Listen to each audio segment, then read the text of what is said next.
Parce qu'en Afrique, on est trop limité sur le robot. On ne connaît pas ce que le robot fait réellement dans la structure. On a Greatech. C'est appel si on connaît Greatech en Afrique.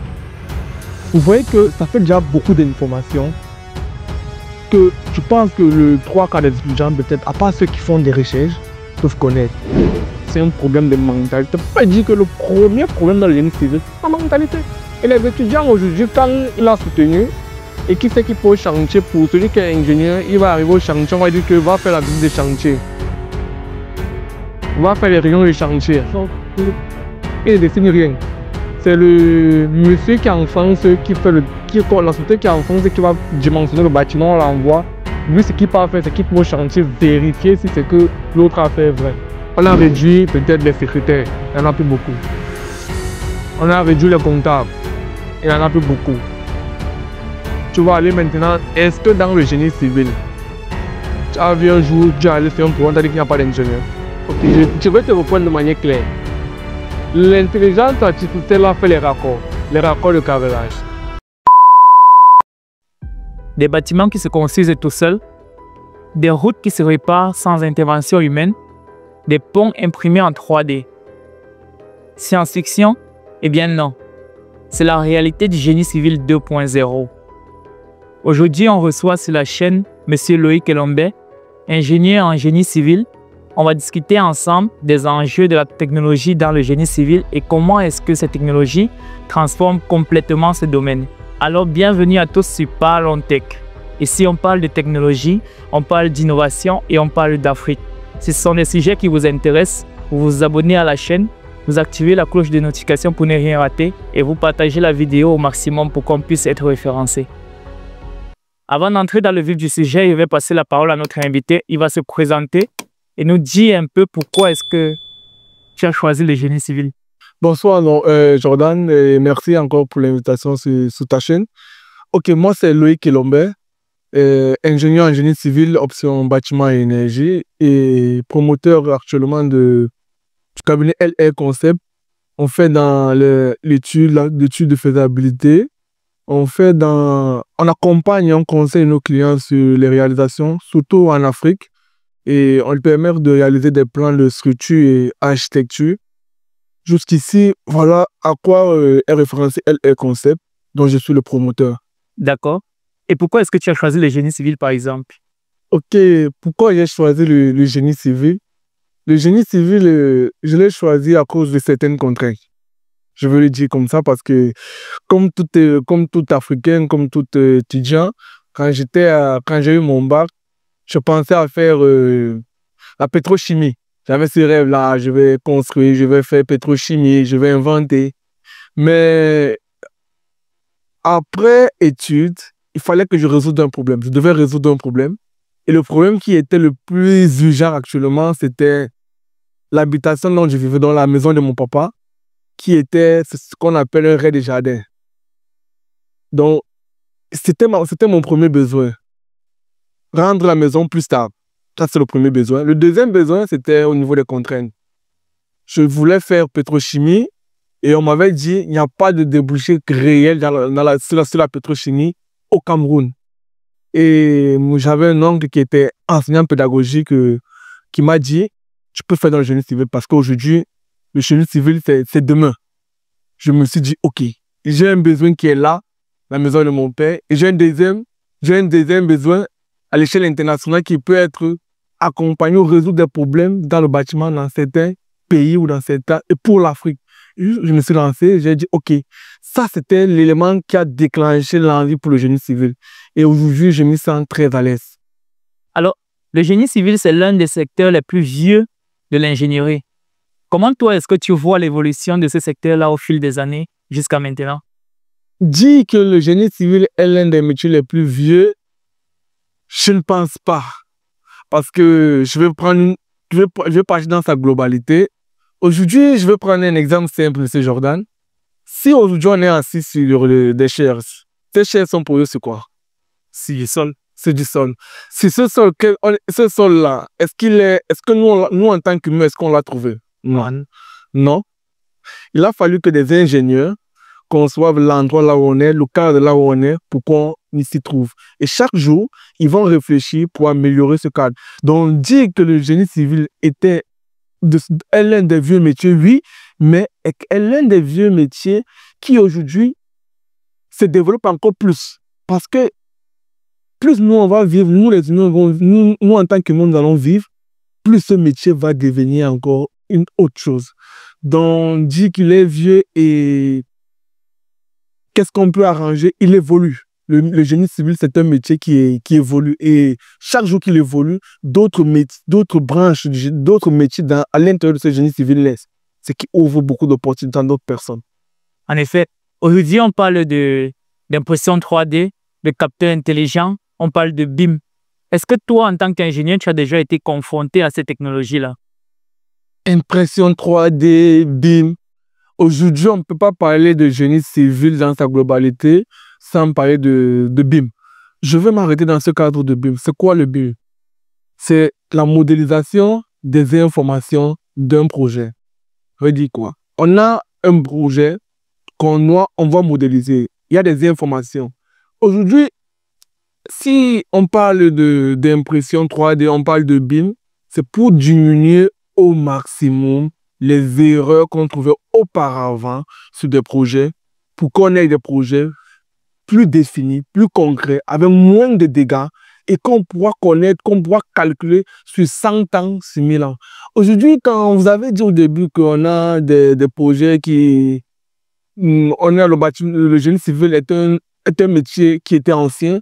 Si on prend aujourd'hui, je prends l'exemple de chez nous au Cameroun, on prend le pont du Vouré, qui a été construit bien avant, nous n'étions même pas encore nés, et quand on veut retracer ce pont, on veut savoir des informations sur la création de ce projet. Ici, on ne peut pas l'avoir. Jordan, on ne peut pas l'avoir parce qu'il n'y a pas de traçabilité. Mais grâce au BIM aujourd'hui, si aujourd'hui je décide de créer un projet, grâce au BIM, j'aurai les informations du bureau d'études qui a travaillé dessus, des hypothèses de calcul qu'ils ont utilisées, de la norme qu'ils ont utilisée. Si dans 100 ans, un autre ingénieur naît, il décide que, OK, le bâtiment que M. Loïc, en tant qu'ingénieur conception, avait travaillé, je vais avoir les informations. Il suffit d'avoir une base de données BIM, il aura toutes les informations en temps réel et il pourra ajouter ces informations pour que celui qui va venir après lui pourra l'utiliser. Ça, c'est l'une des avancées technologiques dans le génie civil qui est en train de révolutionner. C'est pourquoi aujourd'hui, si tu es ingénieur, tu dois être ingénieur en BIM parce que le marché, c'est ça qu'on vend. On vend l'ingénieur dans l'information qu'il apporte, qui va être réutilisée dans le futur. Maintenant, il faut revenir sur les impressions 3D. L'impression 3D, en fait, c'est un mécanisme qui est mis sur pied pour essayer d'accélérer les travaux dans la construction. Parce qu'aujourd'hui, on a des projets qui vont aller sur 12 ans. Mais si on a une impression 3D ou un monsieur ingénieur qui a déjà eu la conception de son bâtiment et qui sait comment son bâtiment fonctionne, il va automatiquement, à partir de sa machine, il lance une impression. L'appareil, c'est une technologie. Il suffit qu'on fasse une programmation bien définie et il envoie le programme. La machine, elle va concevoir automatiquement le plan qu'il a conçu et elle va lancer l'impression. Mais dans ça aussi, il va falloir des personnes parce qu'on ne peut pas rendre la main d'œuvre limitée jusqu'à ce niveau. Donc, il va falloir des personnes qui veillent à ce qu'on ait des ouvertures parce que l'impression, elle ne va pas connaître qu'il y a une fenêtre. Il va falloir qu'on mette des cales ou on fasse un petit coffrage pour que l'impression connaisse que là, ici, il y a une cale et je dois continuer. Parce que l'impression, c'est quoi? C'est du béton et du sable. Vous voyez qu'on est toujours dans ce que vous avez appelé des vieux métiers. Mais on utilise tous quoi? Des matériaux qui ont existé bien avant nous. Ça veut dire du sable, du ciment et certains adjuvants. Donc, c'est à faire du fer et tout. Du fer, parce qu'on veut réduire au maximum l'utilisation, parce qu'on détruit aussi la nature. Le fer est un minéraux du sol, et qu'on veut réduire aussi ces phénomènes. Le troisième, si je dois revenir encore dans l'impression, aujourd'hui, le bâtiment est un grand polluant. Donc, en se disant qu'on résout, si on fait l'impression, d'une part, on résout aussi les dégâts de l'environnement, parce qu'un ingénieur doit aussi réfléchir à l'environnement. Comment le bâtiment est un polluant? Les chiffres le montrent. Aujourd'hui, le béton est l'un des plus grands polluants dans le monde. Parce que chaque année, imaginez, cette année, l'année passée, l'année dernière, on a eu combien de séismes? Je prends celui de la Turquie, je prends celui qu'on a eu au Maroc. Vous, en tant qu'humain, est-ce que vous êtes posé la question, où sont passés les débris de béton qu'on a retrouvés dans toutes ces constructions qui sont tombées? Est-ce qu'il y a une poubelle mondiale où on doit aller les jeter? Bah non. Ça veut dire que c'est un polluant qui actuellement n'est pas réutilisable. Mais lorsqu'il y a un séisme, n'importe qui pourrait se dire que les débris qui vont être causés vont être utilisés comme peut-être gravier pour pouvoir construire d'autres maisons. Comment vous nous dites maintenant que ces débris-là vont être des polluants pour la nature?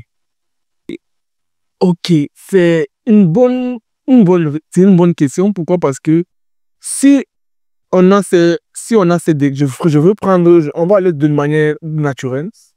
On a construit un bâtiment en 2002. On sait qu'il y a du béton, du sable. On ne sait pas comment la formulation du béton a été faite. Si elle a des adjuvants qui sont des produits chimiques. Ça, c'est le 1. Le bâtiment s'effondre en 2022. Et depuis, si on prend de 2002 à 2022, on a combien d'années? 20 ans. On a 20 ans. Ok. Il y a séisme. Les bâtiments sont tombés avec les débris. Moi, je veux construire. Tu me dis, je dois prendre les débris là pour rendre du gravier. Est-ce que l'utilisation de ces graviers là ne va pas être un problème pour mon béton? Non. Parce que là, j'ai des produits chimiques à l'intérieur de mon béton. Et je ne connais pas qu'est-ce qui est cause du séisme. Ça peut être ça peut être beaucoup de choses. Il y a beaucoup de choses qui peuvent entrer en compte. Ça peut être le béton que j'ai été conçu, le béton qu'on a conçu pour ce bâtiment n'était pas de bonne qualité, n'est pas d'abord de bonne qualité. Et le séisme est juste venu, grâce au tremblement de terre qu'il y a eu, venu accélérer cette dégradation. Vous voyez que je ne peux pas prendre, moi en tant qu'ingénieur, je ne peux pas prendre ce risque d'utiliser un matériau dont je ne connais l'information, sa date de naissance, sa résistance actuelle, pour venir utiliser dans mon béton. C'est pourquoi je reviens encore sur l'outil du BIM. Si j'ai l'outil BIM qui me donne déjà toutes les informations par rapport au matériau, la classe du matériau, l'âge du matériau, là au moins je peux dire, ok, je connais comment ce matériau a fonctionné depuis 2002 jusqu'en 2020. Ça fait 20 ans. Et grâce à ces informations, je peux dire oui ou pas. Mais c'est ça la contrainte aujourd'hui. Et la contrainte, elle n'est pas uniquement pour les Européens, comme nous on a souvent l'habitude, le blanc, c'est pour tout le monde. C'est quand il y a effondrement d'un bâtiment, on se dit, on va mettre ça où? On va mettre ça où? Ça devient comme parce qu'on n'a pas conçu dans notre tête la nature du matériau. On n'a pas défini pourquoi. On reste dans un cadre fermé. Comme on dit en Afrique, je veux juste dormir dans une maison. Et tu dors aujourd'hui, demain, qui t'attend, mais tu vas dormir où? Il faut dormir. Le BIM, Building Information Modeling, comme vous l'avez présenté, c'est un véritable game changer dans le monde du génie civil. Mais est-ce que vous pensez vraiment que les ingénieurs africains et les étudiants et les ingénieurs ici en Afrique sont au courant de cette technologie-là? Là, c'est la problématique. Et je pense que moi en tant que jeune entrepreneur qui connaît déjà ce marché, c'est le grand challenge qu'on doit aujourd'hui avoir en Afrique. Parce que si on décide d'être meilleur et qu'on veut construire nous-mêmes, nous, Africains, on veut construire nos propres bâtiments, c'est ça le game. Est-ce qu'ils sont au courant de l'avancée des progrès technologiques en Afrique? Je vais revenir sur une petite anecdote. Jordan, j'ai un DUT à l'UT de Douala et une licence technologie à l'UT de Douala. Mais ce qui m'écoeure encore, c'est que en 3 ans, ce qu'on doit apprendre à un ingénieur de travaux qui a un bac plus 3, c'est l'utilisation de certains logiciels de base. S'il prend les logiciels en CAO, chez DAO et CAO, de ça c'était pour ordinateur et CAO, on doit au moins, l'ingénieur de travaux publics doit avoir au moins les bases sur AutoCAD, sur le Revit. Mais aujourd'hui, c'est avec un peu plus de recul que je vous dis que moi, en tant qu'ingénieur, je n'ai même pas appris le 1/5.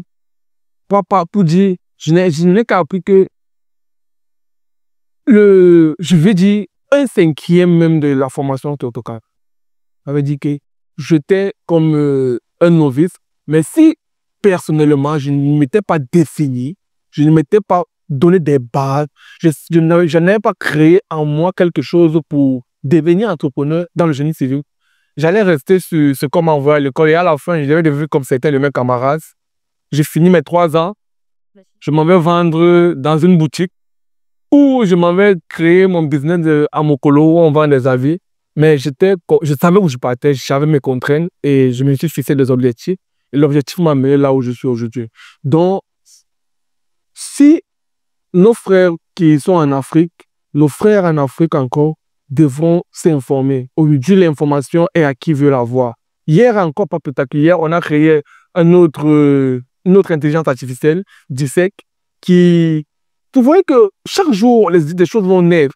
Si aujourd'hui, un étudiant, au lieu de scroller sur TikTok, s'assoit sur son téléphone, scroller sur TikTok, aller voir comment Facebook avance, comment Facebook gagne son argent en regardant des vidéos, prend son téléphone, tape sur l'IA, quels sont les logiciels à jour dans le génie civil aujourd'hui, il va voir.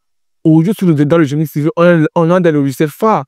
Si je prends seulement en termes de conception, pour ne citer que cela, on a le Revit, qui est architecture et structure. On a 3D Max, qui est un autre logiciel de génie civil. On a Etaps pour les structures. Parce qu'en Afrique, on est trop limité sur robot. On ne connaît pas ce que le robot fait réellement dans la structure. On a Gretec. Appelle si on connaît Gretec en Afrique. Vous voyez que ça fait déjà beaucoup d'informations que je pense que le 3 quarts des étudiants, peut-être, à part ceux qui font des recherches, peuvent connaître. C'est pourquoi, quand moi, je suis des vidéos aussi de génie civil, quand je tombe sur certaines vidéos comme la vidéo de... Il y a un autre aîné là qui se définit comme le ministre de l'ingénieur. Je suis souvent un peu fier de lui parce que c'est un aîné qui, lui, il a décidé de faire de ça son métier, sa passion. Et tout jeune aujourd'hui qui est à l'école doit se donner un rêve. Si tu ne rêves pas, Jordan, tu ne vas pas avancer. Tout à fait, tout à fait. Alors aujourd'hui, on parle de routes solaires, de béton auto-réparant, de maisons intelligentes. Est-ce que c'est vraiment la réalité ou bien alors c'est encore de la recherche?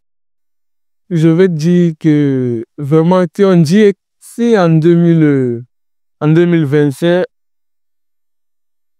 un ingénieur n'est pas encore informé sur ça, c'est qu'il y a un problème. C'est réel.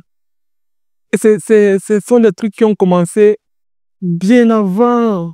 Si nous aujourd'hui en Afrique en 2025, c'est maintenant que nous sommes au courant de ça. Nous sommes en retard.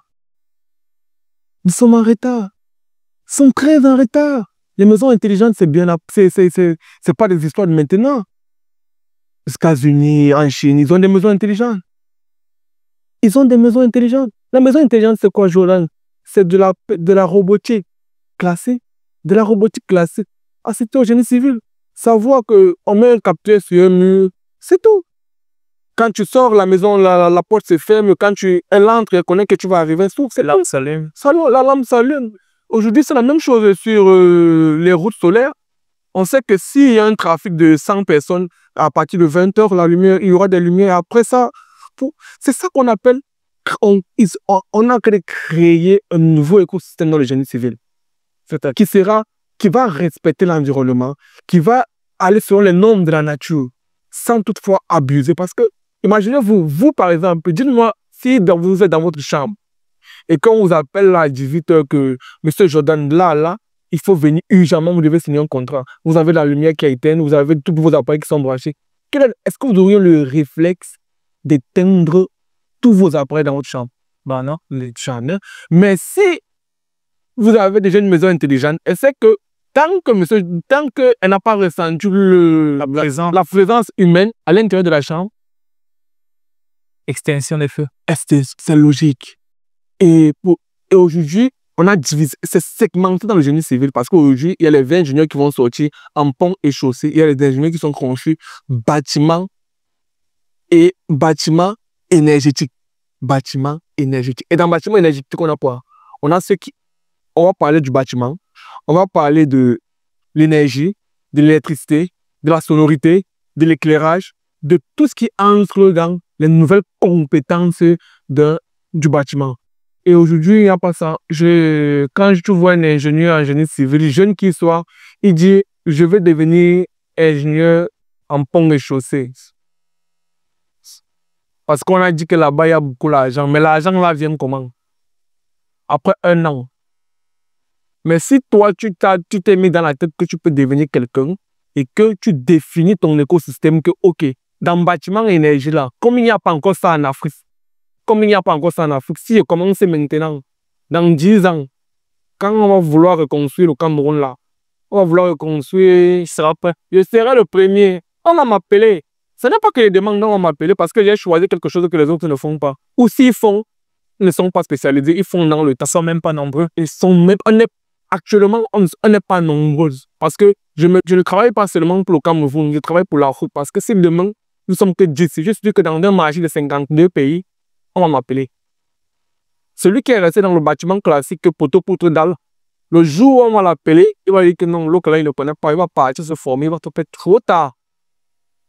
Alors, tout à l'heure, tu nous as parlé de DeepSeek, intelligence artificielle. Est-ce que toi, tu penses que dans les années à venir, on aura peut-être des chantiers 100% automatisés? Et si c'est le cas, est-ce que tu n'as pas peur de te faire remplacer, toi, en tant qu'ingénieur, par ces intelligences artificielles-là? Peut-être le client n'aura plus besoin de toi.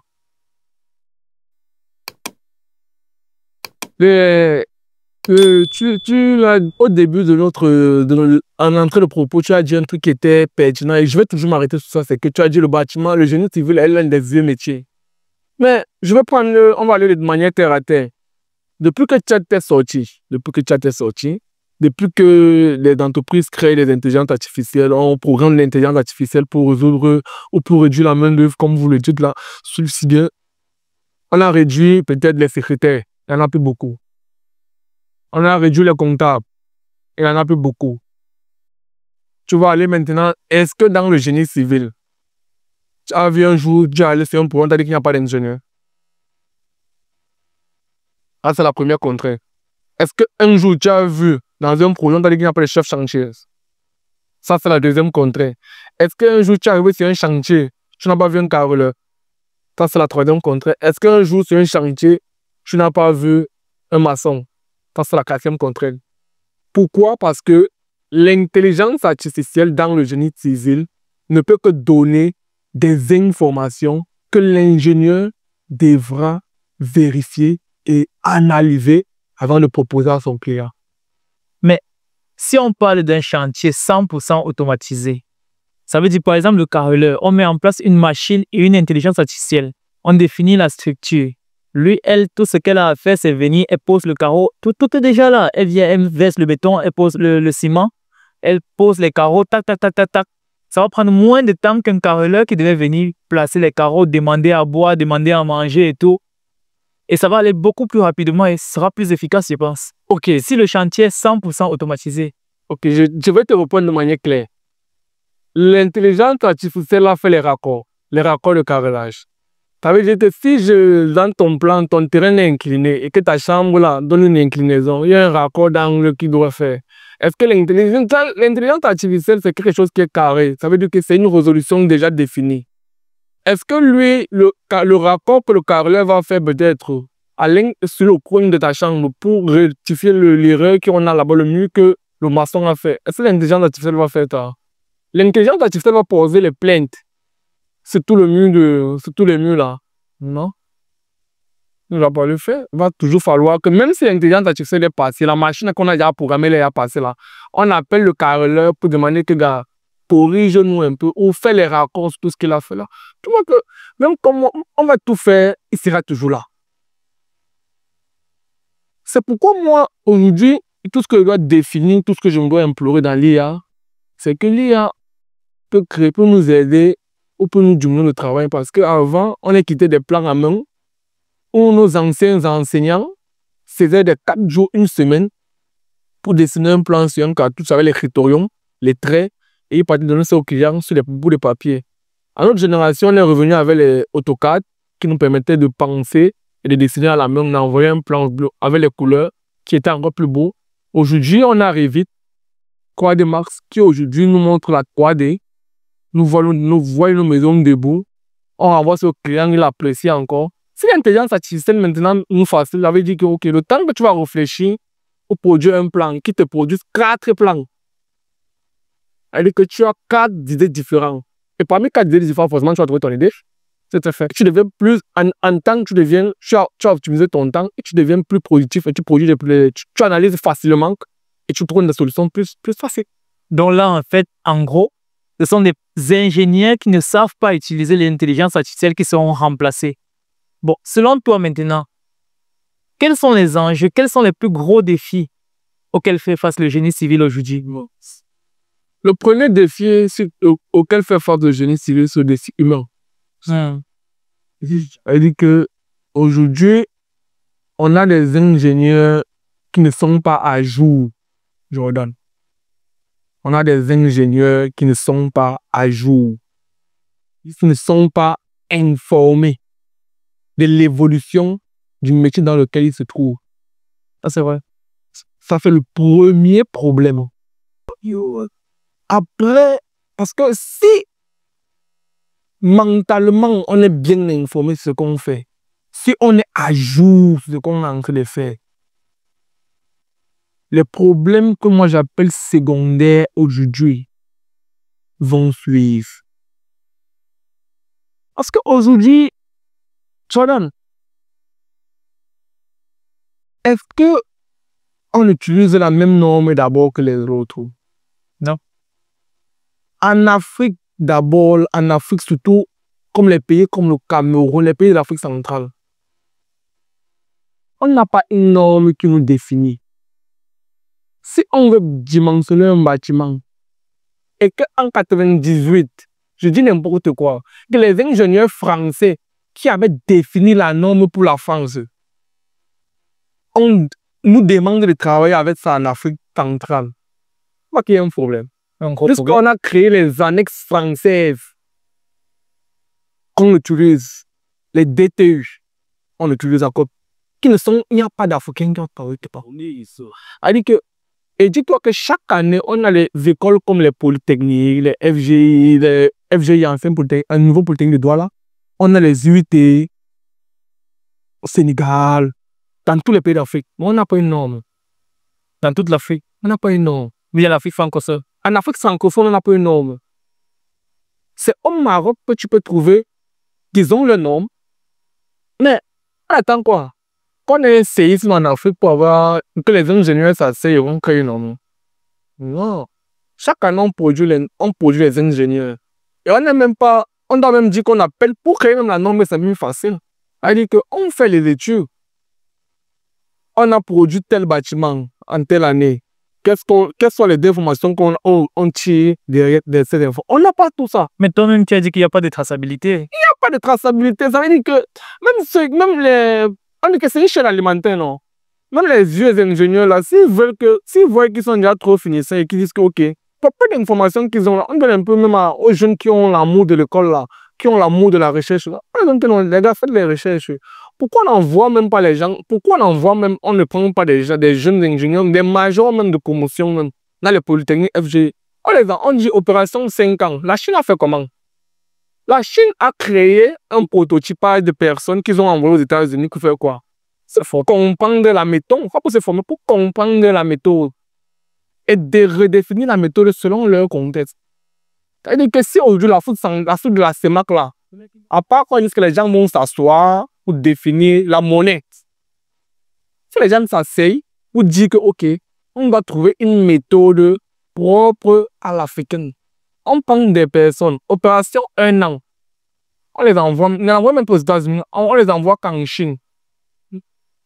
Partez là-bas. Dis-moi si dans 5 ans, on ne va pas aussi créer un nouveau chipset. On n'aura pas notre IA. On n'aura pas notre norme. C'est un problème de mentalité. Pas dire que le premier problème dans le génie civil, c'est la mentalité. Et les étudiants aujourd'hui, quand il a soutenu, et qui sait qu'il peut au chantier, pour celui qui est ingénieur, il va arriver au chantier, on va dire qu'il va faire la visite des chantiers. On va faire les réunions des chantiers. Il ne dessine rien. C'est le monsieur qui est en France, la société qui est en France, qui va dimensionner le bâtiment, on l'envoie. Lui, ce qu'il peut faire, c'est qu'il peut au chantier vérifier si c'est que l'autre a fait vrai. Moi, j'ai été dans ce genre de contexte où Tu as une structure d'un R+5 qu'on a fait tout en béton. Tout en béton. Et le jour où on voit un monsieur que moi j'ai aimé qui dit, mais pourquoi cette structure en béton? Quel est l'ingénieur qui a demandé? On dit que l'ingénieur est en Russie. On dit qu'on doit faire un zoom avec lui. Donc et il te dit qu'il n'est pas disponible. Ça veut dire que quelqu'un qui dimensionne un bâtiment, ça veut dire que si le bâtiment tombait, si le bâtiment voulait tomber, on dit que quand le bâtiment tombe, on arrête d'abord l'ingénieur. Ça veut dire que l'ingénieur était où?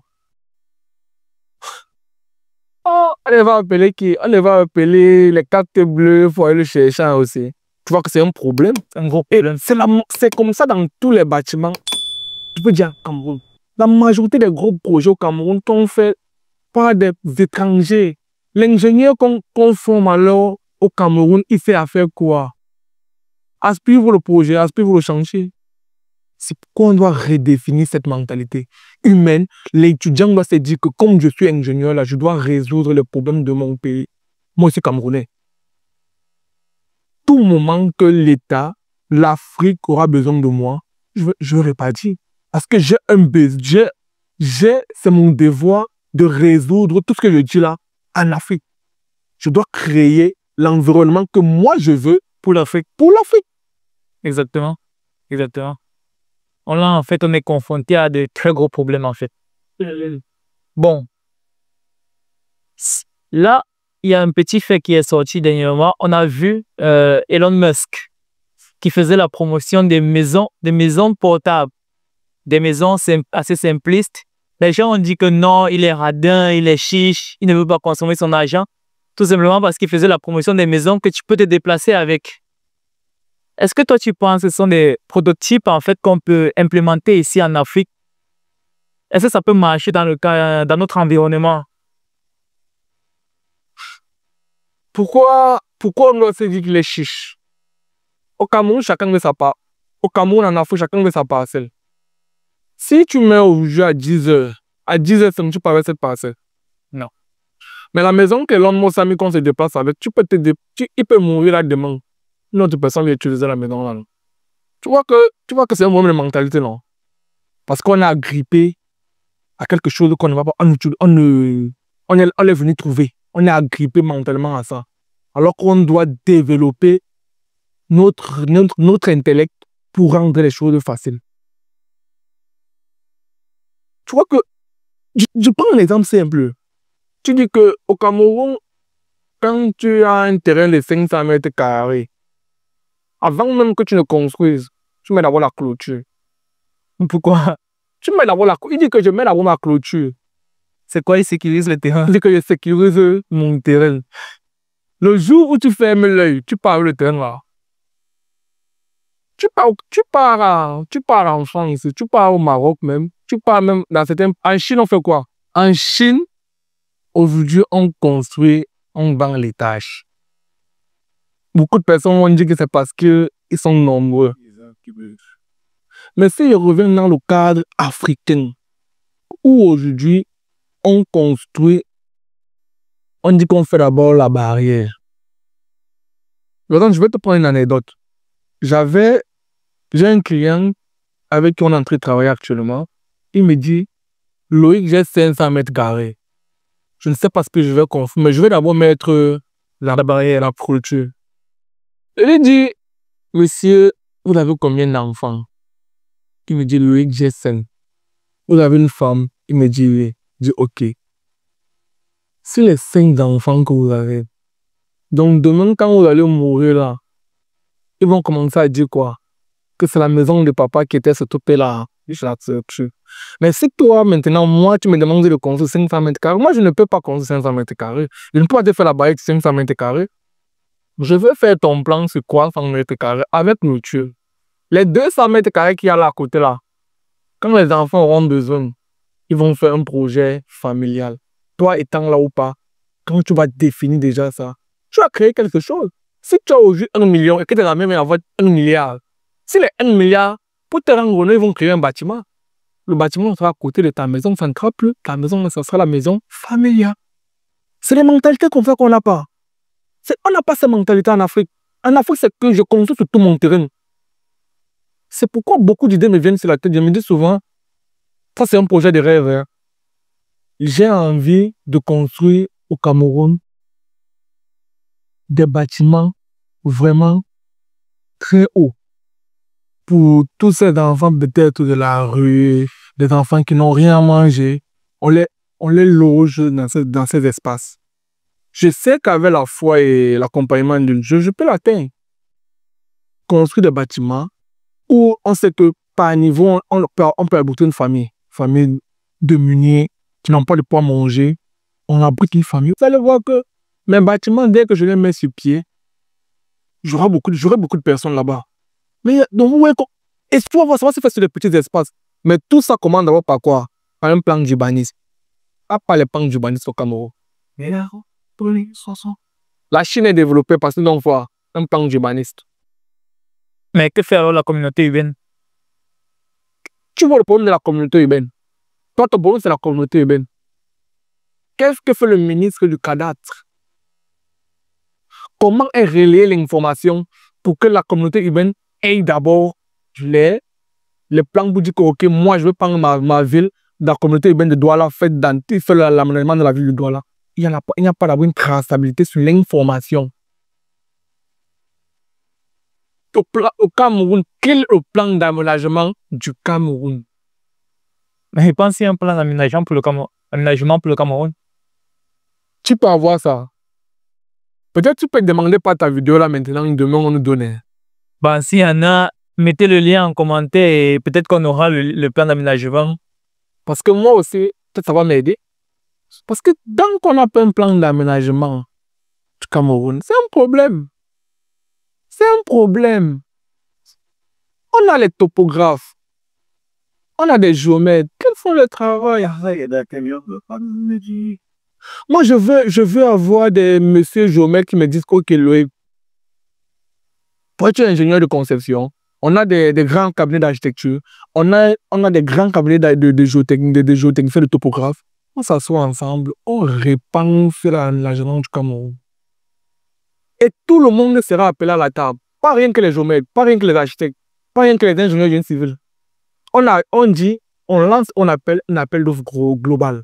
Où on dit les meilleurs sont appelés à la table pour refaire l'aménagement. Regarde aujourd'hui la Tanzanie. N'est-ce pas quand on parle au Camerounais lambda qui n'a pas encore l'ouverture des sous, on dit que la Tanzanie est développée, que la Tanzanie est développée plus que Ndokochi. La Tanzanie est développée plus que Yaoundé. Tu connais le rond-point, j'aime mon pays. Il n'y a pas ça. Tu arrives en Tanzanie, tu vois que tu es quelque part où tu es arrivé au Kenya. Regarde Ethiopia Airlines. Regardez nos aéroports au Cameroun où on a décidé de créer une autoroute qui va arriver là-bas. L'autoroute est très bien. L'autoroute, c'est une idée. Le bâtiment ne suit pas. Ça ne suit pas. Ça ne suit pas. Tu vois, c'est comme si on a pensé avec les limites. Ah. C'est pourquoi aujourd'hui, nous qui allons à l'école, nous qui avons l'information actuelle, on doit partager l'information pour que chacun doit se pouvoir se faire une remise en question. Chaque jour que je dors, je sens comme si je ne fais rien. Pourquoi? Parce que Cameroun, l'aménagement, les bâtiments au Cameroun, la chose n'avance pas. L'Arabie Saoudite, des années-lumière avant nous, était comment? Aujourd'hui, on te parle de la Burj Khalifa. On te parle de la Kingdom Tower. Où on te dit qu'on va superposer un verre métallique, un verre, pas métallique, un verre à pratiquement 10 mètres, comme un porte-à-faux, suspendu. Et tout ça, vous peut-être qui n'êtes pas du domaine du génie civil, vous allez voir que ça c'est un gaspillage d'argent, non, pourquoi on met la Burj Khalifa arrive très loin comme ça.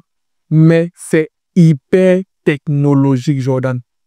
Il y a une technologie de pointe à l'intérieur que si je t'explique ça, tu vas voir que c'est fou. Pourquoi? Parce que la Burj Khalifa elle est tellement longue. Tu es sans ignorer avec moi que Dubaï, c'est une ville qui est riche avec leur sol. Ouais, beaucoup de pétrole. Beaucoup de pétrole. On nous dit, mais on a une difficulté à avoir peut-être l'électricité. À Dubaï. Oui, en termes d'électricité, qu'est-ce qu'on crée? On crée un pare-feu qui va aller le plus loin possible. On sait que si on a peut-être un tonnerre Ouais. qui vient du haut, dès qu'il tape le pare-feu, il le retransmet jusqu'aux fondations. Et les fondations sont faites de telle sorte que ça peut alimenter. C'est pourquoi ils sont dans l'optique de créer les bâtiments tellement plus hauts pour avoir ces tonnerres ou ces éclairs-là qui vont réalimenter. Tu vois que c'est une technologie que si on t'explique pas, toi, tu vas voir la beauté du bâtiment. Et dis-toi que dans tout ça, il y a des capteurs qui transmettent ça vers le bas. Au Cameroun, est-ce qu'on a pensé comme ça? Il y a des questions, on n'avait pas l'eau. Au Cameroun, on n'y a pas besoin d'électricité. Mais dernièrement, on a eu beaucoup de catastrophes à Dubaï notamment. Est-ce que c'est même pas toutes ces avancées technologiques-là qui font en sorte que ces catastrophes-là puissent être posées? Le tonnerre, là, ça peut venir, ça crée de l'incendie comme ça, là. Maintenant, si je dois revenir sur les catastrophes qu'on a eues dernièrement à Dubaï, là, moi, je vais appeler ça comme un problème climatique. Je vais appeler ça dans un cadre climatique. Aujourd'hui, on a eu la conférence à Bakou qui nous a tous interpellés encore sur les dégâts du climat dans le monde. La conférence de Bakou aujourd'hui, qu'est-ce qu'elle est venue faire? Elle vient nous interpeller, non? Avant ça, on a eu d'autres conférences qui nous interpellaient, non? C'est ça, en fait, c'est, comme moi j'ai dit, le problème qu'il y a eu à Dubaï dernièrement avec les remontées d'eau, les inondations, c'est un problème climatique. Et que pas uniquement Dubaï, tout le monde, tous les pays du monde doivent s'y préparer. Parce qu'aujourd'hui, nous les humains, on détruit grandement la couche d'ozone dans l'air.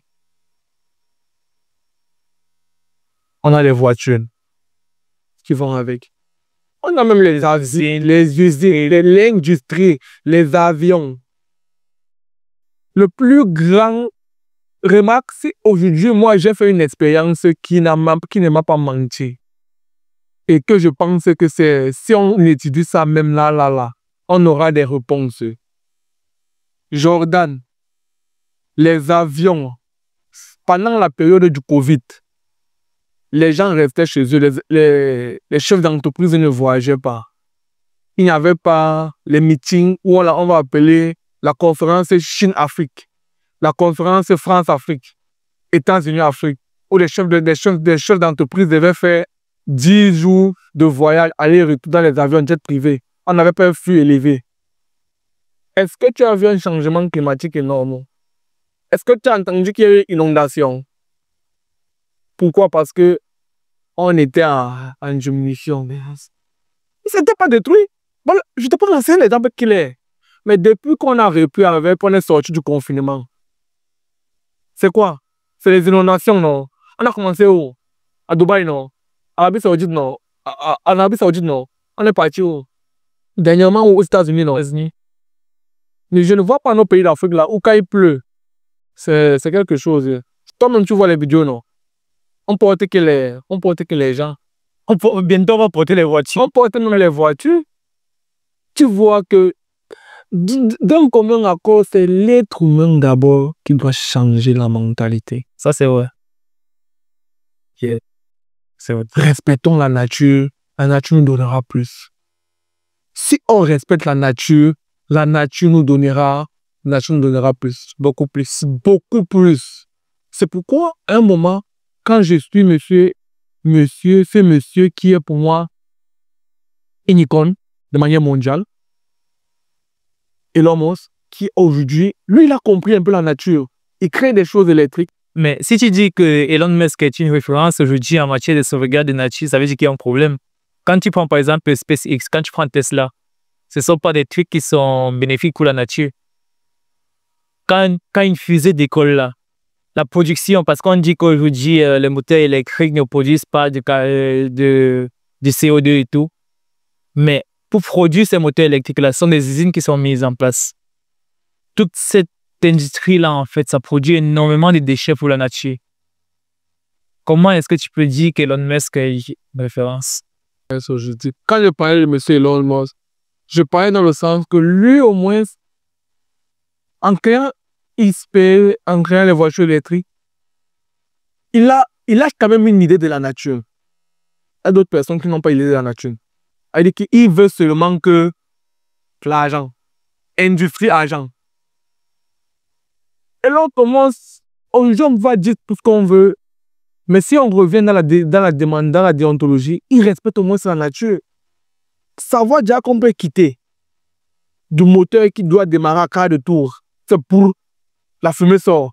À quelque chose que tu télécommandes, le moyen de technologie, et ça n'a pas de combustible à créer, rien. C'était quelque chose, Jordan. Je ne dis pas qu'il est le meilleur, non. Il a révolutionné ou l'a créé, non. Il a pensé. Si aujourd'hui tout le monde essaie de penser, si tout le monde essaie de penser seulement dans ce sens, même un peu, à 2%, on va créer quelque chose. Si aujourd'hui on dit les stars qui doivent voyager, peut-être toi les 20 concerts, diminue peut-être ça à 10 concerts parce qu'on dit qu'on diminue le taux d'avion. Si aujourd'hui on sait que les footballeurs qui se déplacent beaucoup en avion, peut-être utilisent le train. Ça crée quelque chose. Si on dit peut-être qu'on crée, on dit qu'il y a les journées qu'on a décrétées, non? On dit qu'on crée une journée du vélo mondial. On crée une journée du vélo mondial et on fait l'étude seulement sur la journée là. On va voir que ça ferait la journée le moins qu'on a de l'atmosphère. Oui, d'accord. Franchement, c'était super intéressant de discuter avec toi, monsieur Loïc Elombert. Mais malheureusement, le régime me signale qu'on doit arrêter. Donc, si toi, tu devais donner un conseil aujourd'hui à un jeune ingénieur, qu'est-ce que ce serait? Si aujourd'hui, je dois donner un conseil à un jeune étudiant en génie civil, c'est que il faut s'informer, il faut beaucoup lire.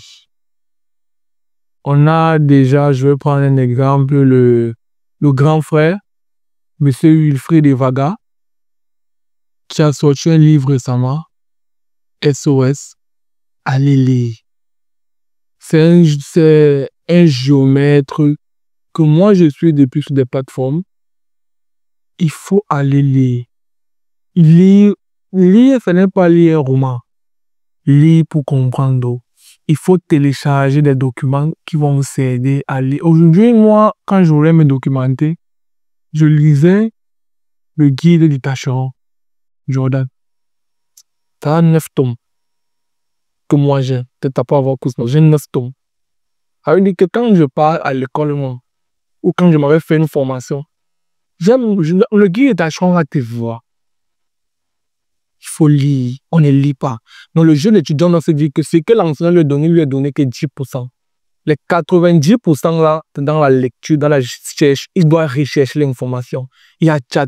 Que sa connexion au jour doit être pour faire des recherches. D'accord. Donc j'espère que ceux qui nous regardent ont écouté ce conseil. Je vous remercie d'avoir regardé la vidéo. Si ça vous a plu, n'hésitez pas à nous dire en commentaire ce que vous avez pensé de cette discussion. Et à très vite pour une prochaine vidéo.